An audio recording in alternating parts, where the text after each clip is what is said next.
Hello, everybody. I'm Brandon Ellrich, and my publication is Brandon Ellrich is So Gay.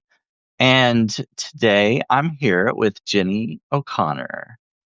Hi. And Jennie, if you want to introduce yourself or tell us a little bit about what you're doing here, go ahead. Sure. Yeah, my name is Jennie O'Connor. I have two publications, Down the Rabbit Hole and Magic and Mocktails. I think we're probably going to be talking about things more in line with Down the Rabbit Hole today, right? You wanted to talk about Yeah, multi-passionate stuff? I mean, we can do both. I mean, I've looked a little bit at the Magic and Mocktails too, so we might, just however it goes, it's fine.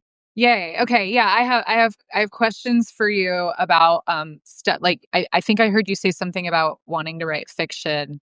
Oh Did you yeah, yeah. yeah. So that my Magic and Mocktails is like personal essays and eventually will be fiction. I haven't posted any fiction over there yet, but I'm kind of changing gears in 2026.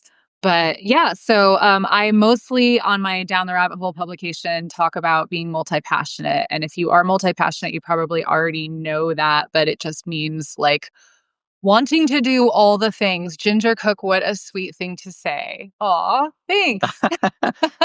Well, speaking of Ginger, so you've never been on a Substack Live before, and I I interviewed Ginger earlier in the month, and she had never been on one either. So I think I've had like four people this month who have never done it before. So I think it's really cool though that you're doing it with me. Yeah, yeah, you're popping my Substack Live cherry. I think that I maybe even Yeah. saw that phrase tossed around with Ginger too. Yes. Who is Yes. also adorable. I'm gonna pay the compliment right back to you, Ginger, because I watched that one and and you're adorable too. Oh, yes. Yes. She's a lot of fun. Yeah. So I have to know, did you actually go live every day this month? Well, I skipped one day. It was like the 27th, and I don't know. It was right after I had lost like uh, two paid subscribers this month, and it was like the opposite of what I was trying to do with this. I was trying to go live and get more subscribers and all this, and then it was just kind of I mean, I've suffered from depression, for a long time, and uh, little things like that just kind of discourage me and stuff. So sometimes if something like that happens, I'm like, ugh, why bother? I just get all dramatic with it. But it was just that one day, and then I got back into it the next day. So it's Well, I mean, I think that all but one is still absolutely incredible. And I was gonna ask you, like, do you feel like it was worth it? And I'm sorry to hear that you lost two paid subscribers because that would also totally discourage me. That's frustrating. yeah, I do feel like Substack like has gotten weird. Yeah, yeah, yeah, yeah. I mean, I still think it was worth it. Like I met a lot of different people. I mean, like you, I've never talked to you in person, yeah. face In to real face life. or whatever. Right, right. So I've interacted, with I've seen you come up a lot in my notes and stuff. You like my posts and stuff like that, and I have done the same with you, and I've read a couple of your articles, and so I've interacted with you, and I remember your name from Medium. I don't know if I Oh. knew a whole lot about you from there, but I recognize your name at least, and I went back on Medium to look you up and stuff. But Oh, um, that's cool. Yeah, I sort of caught the medium wave at the very tail end when everyone was jumping ship. Um, but I came over here when things were still it was like the glory days and yeah, got so excited and completely believed that this was going to be like this is how I do business now. This is going to pay all my bills and yeah, yeah, sadly that is not what has happened. right. Yeah. So how long have you been on Substack? Um, Andrea Hoffman and I started like the exact same time, which I think was the tail end of last last year. Am I saying that right? End of 2024, August of 2024, I think. Yeah, yeah. Yeah, I think I've only been on for a little over a year. And just it was I had 14 months, Andrea says. Yeah, so that sounds right. And I had never had success on a social media platform, and I had two articles go viral right in the very beginning, and I was just like, "Holy cow, this is amazing." And yeah, I I have now shifted from trying to make this a platform for my discoverability to make forging relationships. Like, that is definitely awesome for, and I continue that's what I'm gonna continue to do in the new year. And, virality be damned, like, Yeah. it's whatever. Yeah, Andrea Hoffman. Actually, I remember her from Medium also. I think we were in the same. We were part of a writing prompt group, and Oh. we followed these prompts and everything. And I remember her being part of that. I'm pretty sure she can correct me if I'm wrong, but I I remember interacting with her through the messages and stuff through our on our stories. But yeah, so what has prevented you from going live so far? Um, it's funny. I was sort of bummed when they started doing such a push to make lives and video more of a thing on Substack. Oh And yeah, I understand why they're doing it, but I love long form. I love that I found a place where people were willing to read long form, and kind of turning it into Instagram feels like it has I was afraid it would take away from what I loved about Substack, and I feel like it kind of has. I've done a pretty good job of ensuring that my feed is still like readers that I want to read, and I'm trying to train myself back into going into people's posts because I think it's really easy to get stuck in notes, and that's junk yeah, food, that is the social media yeah, junk food that I escaped when I left Meta at the beginning of last year. Um, so I mean, I watched you and Christy Keller. Like, it has been a joy to watch a few of the people that I know and love do lives, but generally, that's not the mood I'm in when yeah, I'm on Substack. Yeah. yeah. Well, But I mean, it's there's supposed to be great for visibility and getting eyeballs on your work. So do you feel like mostly that it's been helpful for that? it has for me.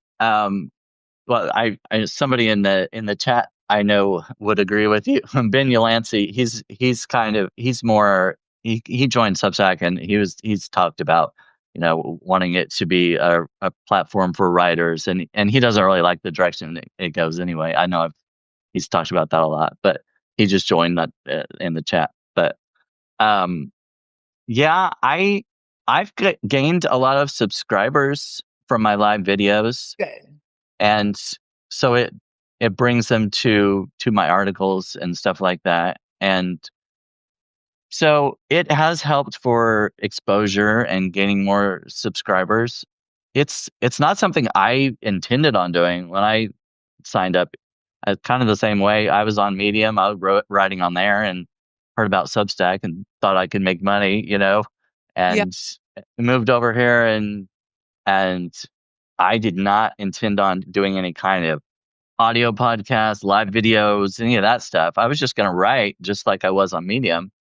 And then I thought, well, the audio podcast would be cool. And so I started doing the audio thing and still didn't do any live videos until I don't know, a few months later. And yeah, so then I've gone live quite a bit, but I am still writing. And I've been doing cooking videos too, and a lot of people like those. So Yeah, I don't I know. saw that. That's one of your multi-passions, I take it, Y- right? yes, yes, yeah. And I read your article. Let's see, what was it? Multi-passionate or just avoiding your most important work? Uh,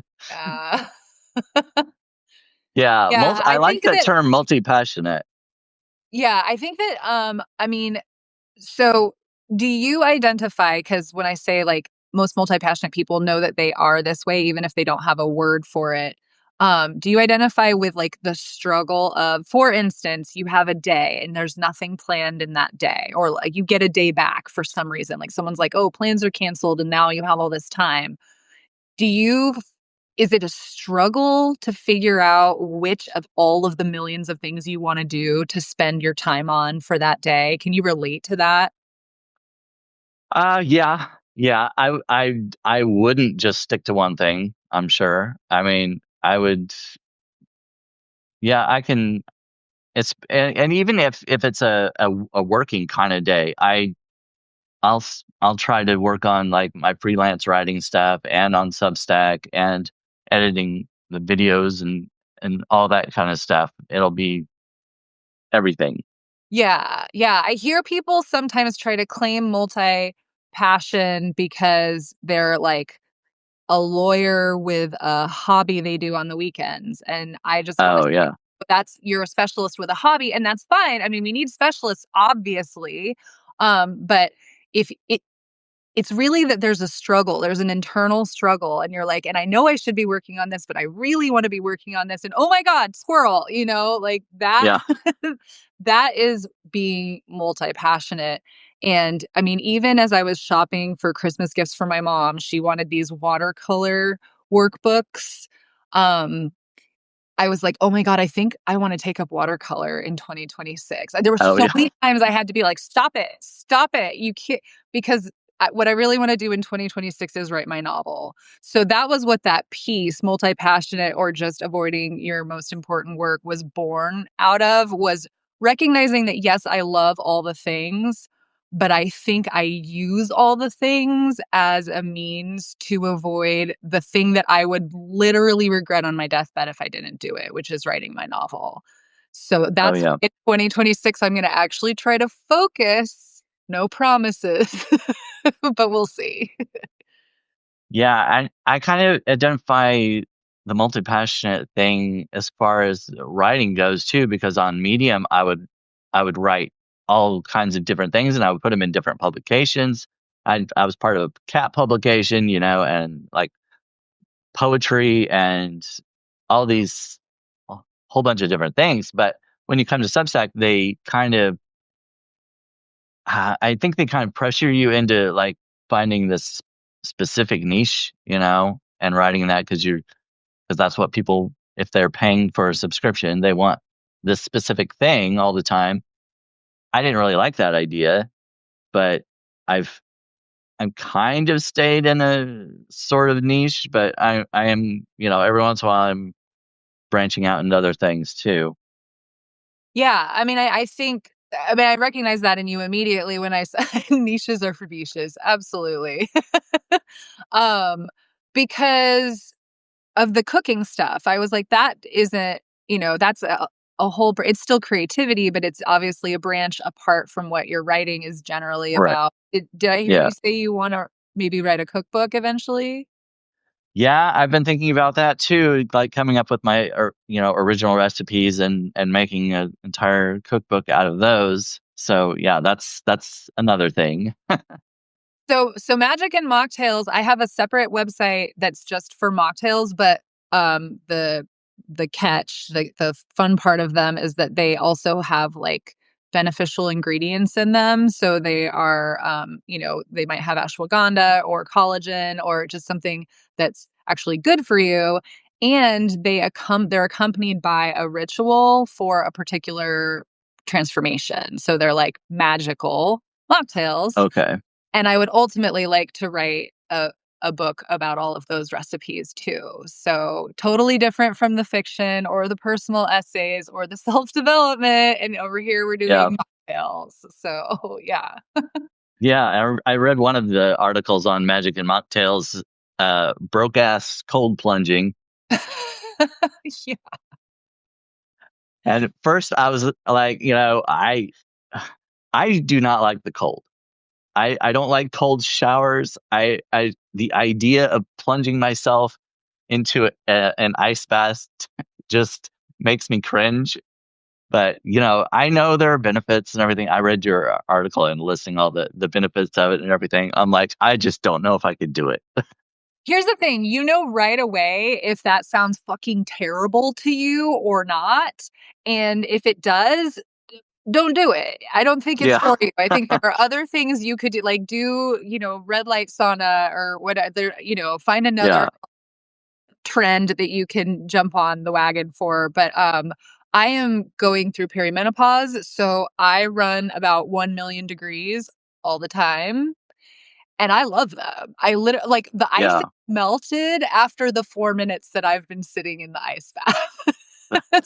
So so for me, it is this great thing to do. Like, obviously, it has all the health benefits, but also it's just relief. It's just relief from being so hot all the time. Yeah. Yeah. I can understand that. Like Yeah. I have in the shower, I have like turned it on the cold side and got a hit of cold, and then I turn it quickly back to the hot Right. side. Right. But That's because another I way to do it is to give yourself yeah, yeah. the final warm rinse and then you feel better. But they say you get the most benefits if you do cold last. Okay. Well, I all know. right. There are times I'll when I try get it. out and can't feel my fingers and I go back to, like, type on my computer and I'm like, my fingers are numb. It's the weirdest sensation. I'm crazy. I'm a little bit of a glutton for punishment, so Yeah. Yeah. Yeah, Laggy says Brandon says, "Fuck that." yeah. It's okay. A lot of people say fuck that. Also, if you read the post, it's about how, like, stupid and labor intensive it is. Like, I do not have a automatically chilled tub to get into. I have to Right. trek bags of ice from my freezer. It takes me like 25 trips. It's just absolutely ridiculous that I engage in this activity. Yeah, I saw the picture of your freezer. It's ice, even more, you know? I cannot buy frozen food. There's no room. Yeah. Who needs food? I know. It's just ridiculous. But, so many health and beauty trends are. So hey, it's torture and also awesome. Exactly. So it feels like your the multi-passionate thing kind of goes along with the name of your publication too, Down the Rabbit Hole. I mean, I first of all, I love the name of the publication because I love Alice in Wonderland. I love Lewis Carroll. I think I think that's so cool.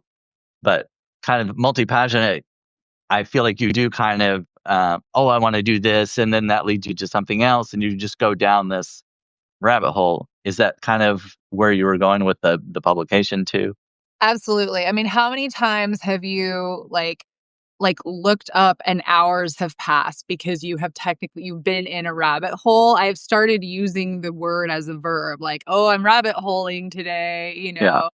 Um, but also, yes, and one of my early careers, early in life, I was a costume designer, and I made several of the costumes from Alice in Wonderland for various Halloweens.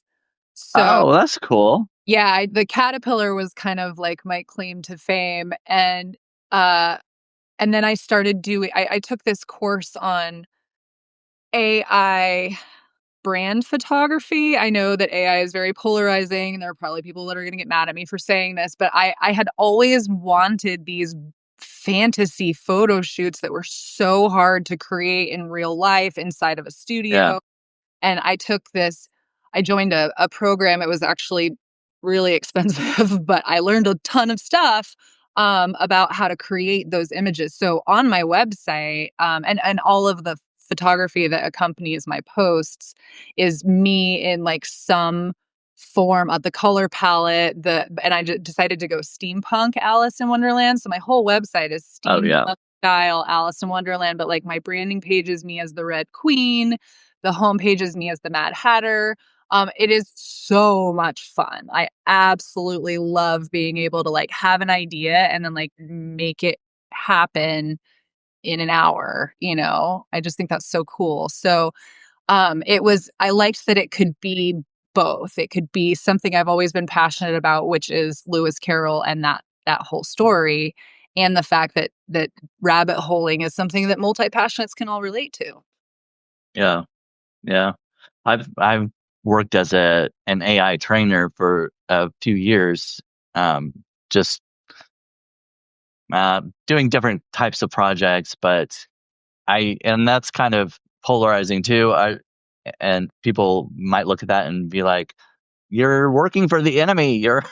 I know. Or, I get it. but I mean, some of the stuff I do isn't exactly, it's not trying to make AI take over the world or anything. It's like audio prompts. I say a speech or something and do it from a certain distance away with noises and pet noises in the background or something like that to get it to try to distinguish what you're trying to tell or what you're trying to ask and that kind of thing. So, but anyway, there's a lot of different projects that I've worked on, but yeah, and I've used AI for some images and stuff. I don't use it so much anymore. I try to use my own photography but just the like the unsplash images and the pixels and stuff, they get so overused, and there's just not anything that fits what I want.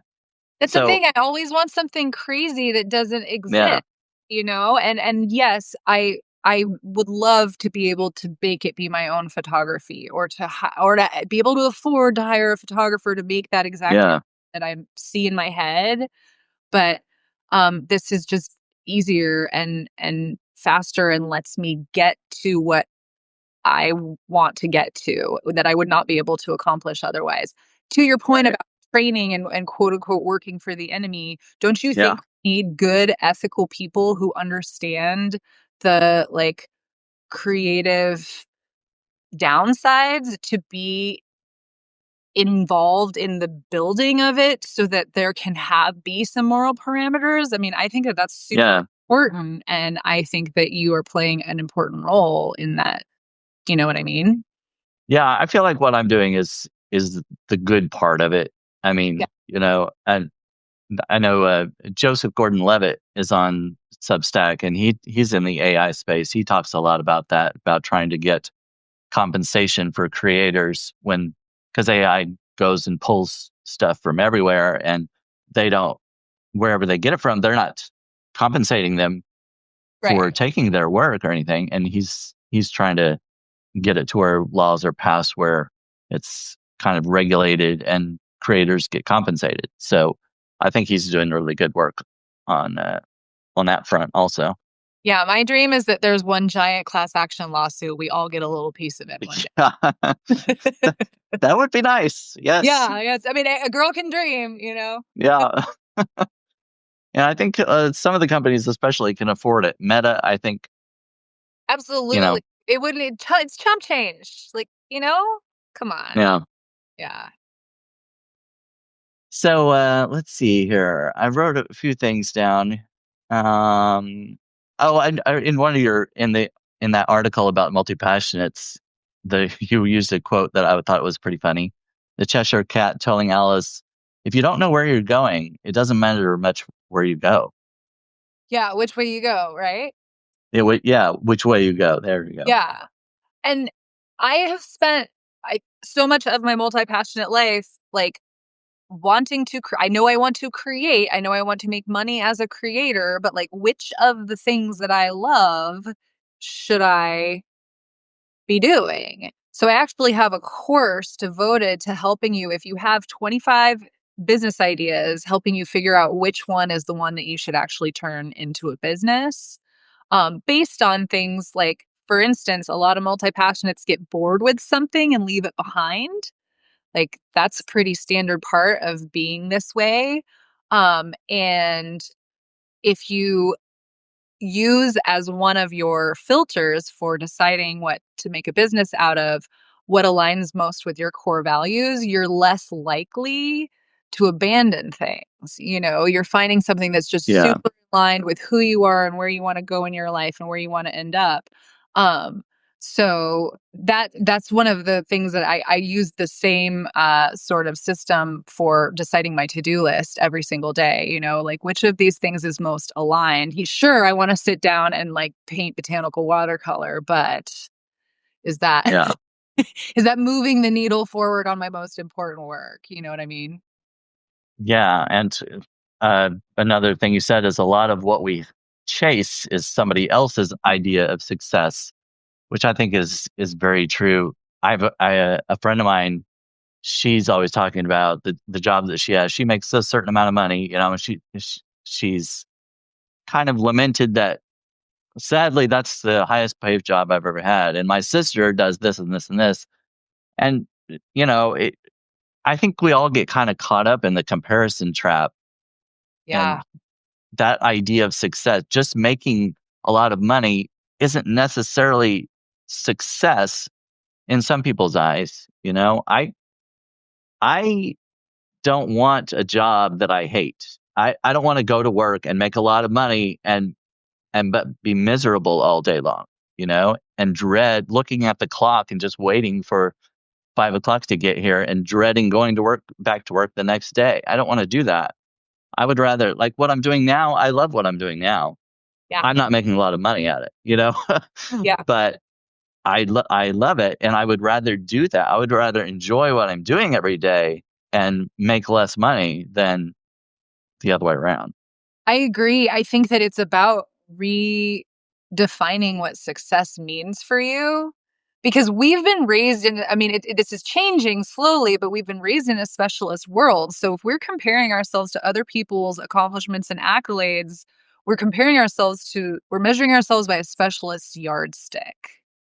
Yeah, And that's never going to serve us. Like, I don't care that I don't have six figures in the bank. I care that when I wake up in the morning, I am excited to get started on my day because I look forward to the work that I do. Like, even the client work, which is always sort of like, oh, I have to do client work now, is yeah, still, I create my own schedule. I have time freedom. To me, that is what yeah. success. Yeah, and I think that kind of translates to Substack too when you're doing what you love, but you're not maybe you don't have the follower count that this other person does. You don't have as many you're not gaining as many paid subscribers as this person. And even though you've been here almost just as long or whatever it is, you know, and but you also don't know their journey and how long they've been doing this before they got here and what kind of marketing they're doing and that kind of thing. So it's hard to compare yourself to someone else when you don't know the full story. Absolutely. Yeah. And I think that anyone who is on a straight trajectory rather than one that goes like this like, is going to get to their goal faster. I mean, just look at that Yeah. path, you know? And so if they're writing about one thing, can you imagine writing about one topic forever? You'd be so unhappy, right? Yes. I do not want that. Uh-uh. No, and so I know that my path is gonna take longer, but, like, what I wanted to build with Down the Rabbit Hole was a community where other people just like you who are like, "I don't wanna write about one thing, but I also don't wanna be confusing, and I still want people to pay me. So how do I Yeah. communicate what they're paying for in a way that still allows me the freedom to write about all of the things that I'm interested in?" Yeah. And that's kind of what I was saying on one of my videos the other day is like I like doing all these different things. I don't want to limit myself to this one thing. And I guess that's who I'm looking for, my audience, the ones that I'm looking for. I'm looking for people who also like what I do. I like seeing different things from people and a variety. And I'm hoping that I'll find an audience that likes the same thing. That they like my variety. And I've heard several people say that they do. You Mhm. know, they like the satire and comedy, and they like the cooking videos, and et cetera, et cetera. So I'm just hoping to grow that Yeah. fan base. It's just about being really clear that those are the people that you're talking to. Like Right. because when you watch someone else do it and be just like happy and in their element, like again, whether or not they're making six figures, like that's permission giving. That shows you that you can do that too, you know? Yeah. And that's what I just love to surround myself with other people. Like our success looks different and that's totally okay. But everyone that I talk to is so excited all the time about the stuff that they're working on. And like Andrea, who we keep referring back to in the comments, like she will like send me a Voxer message and she's like, "Oh my God, I have this new novel idea and I'm so excited about it." Like it is inspiring to be around people who are that enthusiastic all the time, you know? Like Yeah. I want to talk you people sit at my table when, you know, I go to a dinner party because I want to hear about how excited you are about the projects you're working on. Right. Yeah. I also wanted to say to Ginger, because she said she quits everything and thought she was just lazy. There's a really fun exercise to do, which is to like write down everything. Like it'll take you a while. Give yourself a day or two or like a solid hour to do this, but like write down everything you've ever done, including things you haven't finished. Because I feel like sometimes when you don't finish anything, you get to be in your mid 40s like me and you're like, what do I have to show for my life kind of. But if you make this list of all the things you've done and started and not finished, the whole complete list, you'll be like, oh my God, I have done so many things. I'm really interesting. And then you can go back to each of the things you didn't finish and kind of try to think about why you stopped. Like what point did you get to? Let's say you were like learning to surf and you got to the point where you stood up on the board and you were like, I'm good now. And then you like stopped surfing after that. That's the reward that you were seeking, and different people are driven by different rewards. Some people only want to be competent at a thing. They don't need to be the master of it. They don't need to make a Yeah. career out of it. They just want to be able to say, "Oh, I can do that." And if once you realize that your rewards look different from other people's, the specialists especially, um you're more at peace with leaving things behind. You like understand more like what, oh, I actually did finish that in my own way because all I ever needed was like a base level competency at that thing and I got that. So on to the next. It's a Yeah. good And exercise. I really love that. It will make you like feel less like, oh man, I suck because you don't. You are one of the most interesting people in the room. I guarantee it. so that leads perfectly into something I was gonna mention next. The article, "A Simple Way to Make 2026 Your Bitch." You talked about reviewing, performing an annual review, which is kind of what you were talking about in a way, but Yeah. this is just focused on the year, I guess. But I've always hated. I don't do New Year's resolutions. I was gonna ask you about that. Okay, you don't do them. I now I just figure like if I want to make a change, I should do it now and not wait and not I don't know, not depend on a certain day like the beginning New Year's Day, like I need to start doing this thing on this day. And and also it's just because a lot of other people do it. That's Right. why I I don't know, want me to. too. That's kind of like everyone's like, "What's your word for the year?" And I'm like, "Ugh." Oh yeah, yeah. No, no, Okay, but I've done that. In the past, I've totally done it. It's just yeah, this year is the year I decided that like word for the year is like so last year, so I'm not doing it. yeah. But I do like this idea of doing kind of the annual review. You mentioned like extracting the lessons that you've learned and going through all your, like you were saying just a minute ago, listing all of the things you've done instead of comparing. Just go through and see. Well, look at all of these things I've accomplished, and I'm just looking at like Substack. I'm just focused on that right now for me. What have I done this year? What have I accomplished? And like, what numbers have I hit or whatever, gone live during these times and that kind of thing. So I think that's a really good um, suggestion, a practice that that I would like to do. I'm going to sit down and write those things out. Yeah, it's my favorite thing. I have done it every year for as long as I can remember, and it my the annual review workbook that's included in that post is long. I mean, it takes me I do it like 30 minutes a day for a week kind of to get it finished. But it is such a antidote. I always get those words confused. Antidote to feeling, what have I accomplished? Like what do I have to show for my life? What did I get done this year? It is an antidote to that. It will show you you've done so many things.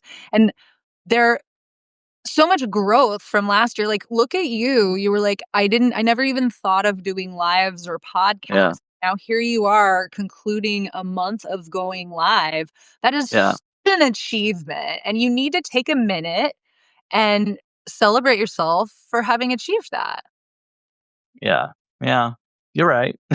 Yeah, and I think It we is kind of go on hard. to the next thing. We live in such a busy Yeah. world. We're always, like, "Oh, I wish I could be more this way. I could be skinnier. I could be more successful. I could have more followers on Substack." But the way that you attract those things is to celebrate what you have now and to practice gratitude for what you have now, because that energy magnetizes more to be grateful for and more to celebrate. So that's what I think makes it such a positive exercise, is all you're doing is like saying more of this please to the universe. Yeah. Right. Right. Just putting it out there, basically. Mhm. Yeah. And And I mean, that's something again, that, like, I want people to know that they are so interesting, even if they feel like they're squirrel brained. You are the most interesting. Because yeah. everything makes you curious with like that childlike enthusiasm, like kid on Christmas excitement about, this new thing you're like learning how to do. And it could be knitting, but like you're excited. That's so cool. Yeah, and that's one thing I've enjoyed about this going live every day and having all these different people. I mean, originally I thought I was gonna have to do most of it by myself because I didn't know how many people would, agree to come on or want to do it at all. And I ended up having a ton of people. Like, I mean, almost every day, Monday through Friday, pretty much every week. And it was somebody different. I was talking to somebody different every day and different subjects, the people with different expertise and different passions. And I've really enjoyed it. I think it's been great. I've had a lot of fun, and hopefully everybody else has too. I really love this platform for the community building. I mean, Yeah. I've only met Andrea in person so far, but I have plans in March to meet someone else. And I went on a long road trip this summer, and um, we were ships passing in the night. But I was going to meet Zach Hively for lunch. It didn't end up happening. But that's my goal. Oh. Like, I want one day. In fact, I think you were probably one of the people who commented on a note I posted a while back. Like, we need to do a Substack like gathering, because the people who I don't know how we all found each other, if it was like we started at the same time, but it seems like we're kind of, I don't mean to say clique, like people aren't included, but it's sort of the same people who kind of support each other and like comment on each other's posts and stuff. And like, I Yeah. want to get that group of people together. I don't care where it happens. It could happen in a different state every single year. And we've got people, Christy Keller's in Canada, so let's go all over the place. But that's what this platform has given me, that has been so beautiful and different from all of the other social media platforms that just sort of like sucked my soul away. Yeah. Yeah. Yeah. Yeah. So I mean, that's what you gained from going live. That's so cool. And Christy Keller has talked about that too. She was on her podcast with Dre a couple months ago. They were talking about wanting to do like a writers thing where they all went down to Mexico and stuff. And I was like, I'll go. And she said, yeah, you can be our cook. Oh, well, Our, see, I was a private chef for a while, so you and I can like oh yeah. team that operation. I love that idea. Okay. That's cool. I'm not as good at making up. I mean, mocktail recipes, sure, but I heard you say you're like, I just made up a sweet potato cheesecake recipe, and I was like, how? Baking is a pretty exact science. Like cooking is different. You can just throw in pinches and handfuls, but Yeah. baking is like chemistry. So I'm mad impressed that you just made that Well, up. thank you. I appreciate that. I mean, I've made a lot of cheesecakes before, so I know like the basics of it, and so I know what I can like substitute and stuff. I know the amounts that I can play with. So yeah. Wow. I tried to make saffron snickerdoodles at the beginning Okay. of this month, because I've had them before and they were absolutely delicious. And so I was like, okay. And have you ever cooked with saffron? No, I don't think so. So it's expensive, but at Trader Joe's they sell like a little jar of it for like $5. So you can get the Spanish saffron is cheaper. But you have to bloom it. which means soak the little strands in waters and then it all kind of like releases. Okay. So I was thinking, okay, I'm going to put this in a tablespoon of water. So I need to take out a little bit of liquid from the cookie dough recipe. But once I had let it sit for several minutes, it had sort of thickened up. It wasn't liquid anymore. It was kind of like a paste. So I just threw it in. I was like, I don't Yeah. need to adjust anything. This is fine. And it wasn't fine. They came out like so thin. Even if I froze the dough before I put it in the oven, they came out so they were like paper thin. They tasted great, Huh. but they did not look pretty. So I was forced to eat the entire batch of cookies by myself because I couldn't give them away because they weren't attractive. Yeah. So did you figure out what went wrong I or don't know. And I mean, I was a professional chef. Like you would think that I it makes me mad when stuff like that happens. I'm like, I think I've lost my mojo a little bit, but I've never I don't I will learn a recipe and then not deviate from it too much. I mean, especially when it comes Oh, to yeah. baking. And so I heard you say that and I was just like, "Oh, that's a skill I would really love to have, but I do not." Well, I don't do it with everything, and I would like to expand. I would like to try different types of things, but I know I can do it with cheesecake at least. So I can go from there, I guess. Well, I do love cheesecake, so you will be in charge of the cheesecake when we all get together. Oh yeah, I'll do dessert. That's my favorite part. Perfect. Okay, cool. Well, I mean, I really like and Christy, because she's got her knowledge of Jamaica, has suggested that we all go there at some point, Yeah, she'll be the tour guide. So I think if everyone has like a responsibility, it will be a really fun party. yeah, yeah.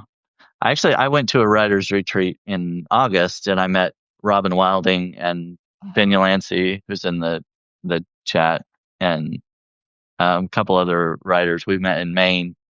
We all came from Medium, and we were in a writers group, and now everybody's on Substack too. But yeah, it was a lot of fun. I Oh, I would that's love to do that so again. great. Yeah, I mean, that's when we said, "Let's do, like we'll have storytelling hour around the campfire, or we'll do Yeah, writing workshops during the day." So, I mean, we can make it if we make it a working vacation, we can write it exactly. off. I know. That's why I was like, okay, we rented a couple of kayaks and went out on the water, and I was like, well, I guess we need to talk about writing so I can write this off. Totally. Totally. This is I love this plan, and I think we should do one every year and just get the ball rolling on this as soon as possible, so Yeah, yeah. Oh, okay. Andrew says gotta run. Oh, and Bye. she said earlier Bye. it was a different Andrea that I was talking that was on From Medium. So I didn't think she had been on Medium, but, I don't have everybody's story memorized, but yeah. yeah. Oh well. Did you find was Medium good to you while you were there? Yeah. I mean, I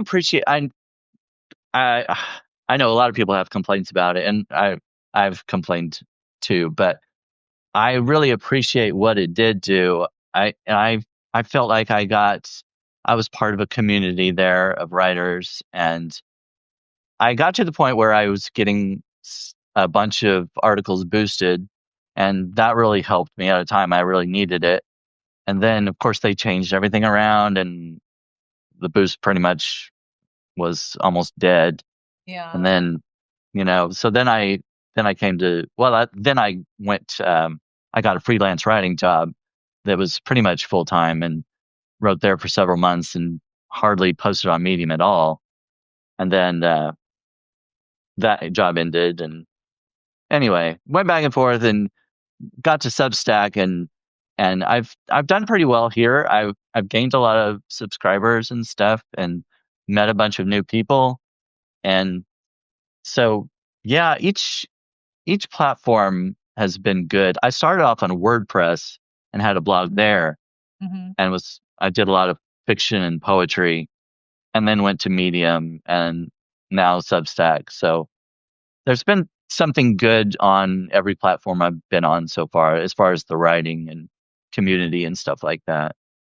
I think But that's the important thing is to focus on, and all of them have gotten you to write consistently, which is maybe the Right. most important thing, because for me, Yeah. I wanted to do it for years, but I wasn't doing it. So it really helped, especially feeling an obligation to people on Substack to produce at a steady clip. Yeah. You know, Yeah. I need some accountability in order to stay consistent sometimes. Yeah, that's what I felt too. Especially once I started getting paid subscribers, I was like, well, I've got to get this. If somebody's paying me, I've got to, put it out Yeah. and give them what they expect. So Yeah, what about it's in? almost a little bit stressful. I know. Sometimes it is. I sometimes I run out of ideas or whatever. It's like I've got to have something for next week, and I don't have. You know, So what do you do when you're because this is very relevant to my life at the moment. I have not been very inspired. I think it's because I've been kind of mad at Substack, honestly, and it has just sort of sucked my inspiration dry. How do you come up with ideas when you're feeling like you don't have any? sometimes. Well, one fortunate thing is I still have a bunch of stuff on Medium, so sometimes I'll be able to go there and take an article and look at it and be like, this isn't really that great, but it could be. I could work on it and make it into something better, and then put it on Substack, kind of revamp it or whatever. Sure. And so sometimes that works. And then, like, well, during December, for me, December is easy because I can write a bunch of stuff about Christmas and letters to Santa, and I wrote one about going to visit him and twerking on his lap and stuff like, Yeah. there's always something funny I can come up with having to do with Christmas. So that part's easy. But then after the new year, I'm like, well, I don't want to write a New Year's resolution type post, or, that everybody does that. And I guess I could, and I don't know, write New Year's dissolutions or something. Take an idea and do the opposite of it or something like that. That would be fun. I would definitely read that. Yeah. Yeah. So I I can't really say what I do. I guess it just something comes to me eventually. I just, look at different things and different ideas, and I may like I may even use, like, I don't use AI for my writing. Sometimes I'll ask it something for ideas or whatever, and it almost always gives me lame Yeah, trash. kind of, yeah, basically. But what it does to give me is like, okay, that's trash, but I know what I can do to make it better. I have an idea that I can change it and make it a good idea. Because so far I haven't gotten any good ideas from it, but I have gotten something, like I can change that to make it. You know what I mean? Yeah, it does that for me too. I'll look at something, I'll be like, none of this is usable as is, but there's a kernel of something in that sentence there that I'm gonna run with Right. for Yeah. here. So I do find it really helpful for that. I also find it there are times when there's a word that I'm trying to get to. I think this is also part of being in perimenopause, like our brains melt. I don't know why. Maybe because I'm so hot all the time. Um and I can't think of the word, but I can think of all of the context around the word. So I can just Oh tell yeah. that it's like it means this and it's a synonym for this. And can you like what word am I looking for? And it will help me. So I do use it sometimes to just idea generate and stuff like that. Right. Do you find that being a writer, weird stuff happens to you a lot? Um, I don't know if it's because I'm a writer, but I think weird stuff happens to a lot of people and they don't pay attention. I Maybe it's think that, but I feel like I know all the writers I know are like, "This crazy thing happened to me, and it's crazy," but maybe it's only because we know how to capture it and then tell other people. right. Yeah. I kind of think that's the way it is, because some people will say something, tell a story or whatever. I'm like, that's a great story. I Yeah. mean, it may be something just small and insignificant to them, but it's like, oh, I could take that and run with it. And run. Definitely. Yeah. I love that. I mean, I think that we're always looking for the thing that's intriguing about the mundane situation that we happen to find ourselves in. And Right. I just think writers lead more exciting lives, even though I know we're introverts and, often like to be solitary. I certainly am that way. Yeah. Yeah. I am too. Still I still can find the exciting, yeah, or tragic or just moving moment that other people might miss. Yeah. Well, we are approaching the hour mark, but I mean, I want to kind of ask you about what you're going to be doing in the future. Like, what does 2026 look like for you? What are you going to be doing with your publication, and or what do you want to tell people about it? Well, I it's kind of ironic because we came here to talk about, I mean, we talked about a bunch of stuff, but we came here to talk Oh, about yeah. multi-passionate, and I find myself feeling drawn towards choosing, I'm gonna write my novel this year, and, like, everything else can just be background. So, Okay. I feel like it means I kinda have to start over. My audience knows me for my self-development, my multi-passionate essays and things like that, and I really want to develop an audience around fiction, this novel that I'm writing, but also short stories and personal essays. So, it's very scary to think of starting over again. But I think that's what I have to do. I will certainly tell all of the people who are my down the rabbit hole readers, like, if you're into this, please join me over here. But I think I will be probably publishing one piece a month for down the rabbit hole and really focusing my efforts on my other publication for the near future. And my goal is to have the novel, at least the first draft, completely written by the end of this year or next year. Oh, yeah. Right. Yeah. Right. Yeah. Okay. What about you? Well, I think we mentioned earlier that I was thinking about doing it like poetry and fiction, maybe having a separate publication for that. Well, one of the reasons was on Halloween night, I'm sorry, I went on a live video and I read a couple of original short stories. And I don't know if you know, but when you do a live video, they have a Substack has an AI program that automatically makes clips, and you can put those clips on social media or whatever, and put them on notes or whatnot. And so one of these clips that it put out there, it got tons of views and likes and stuff, and it still is. Like just yesterday or maybe even today, there was somebody else that liked it. I don't know where it is or where people are finding this, but it just keeps getting a bunch of likes. And I thought, well, maybe I need to do more of this. Maybe people want to hear more fiction, short story fiction, and that kind of thing. So, like, I might as well try it, I guess. And so I'm thinking about doing a separate publication. So, I'm not going to put it on my one now because nobody's expecting that kind of stuff from Sure. me. And so, but if you like short stories and poetry, you can subscribe to this other one, and I don't know, we'll see how it goes. I would love to stay connected around that topic because I think finding other people who are, because I want to read more of that stuff too. Yeah. Oh yeah, let's continue this conversation because I will absolutely cheerlead for you because I'm going to be in the same boat right there with you. Well, I will mutually support you also. Yay. Have you Yay. have you thought about like putting yours on like your novel? Have you thought about putting it on Substack like a chapter at a time or something like that?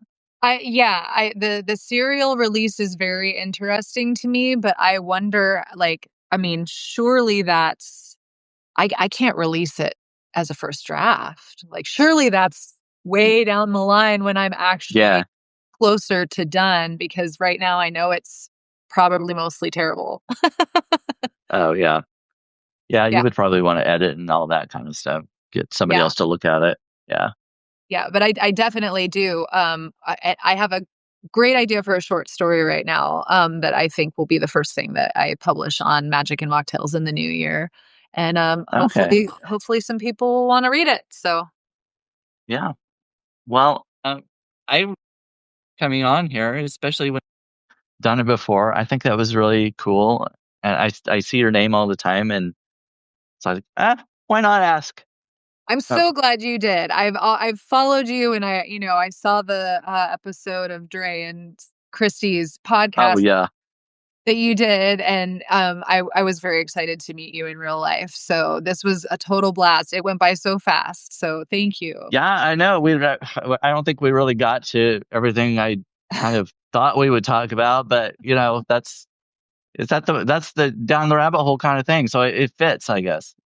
Absolutely. It's a good problem to have when you have too much to talk about, I think, so, Yeah. All yeah. right. Well, again, thanks everybody for coming in. If you haven't Yeah. subscribed to Jennie Thank O'Connor and Down the Rabbit Hole, please do that and subscribe to me if you're not already. So, but thanks a lot for coming. Happy New Year and thank you, you too. good luck. Thanks, you as well. Thank you, All everyone. Love right. to see you all. All Bye. right. Thanks. Bye.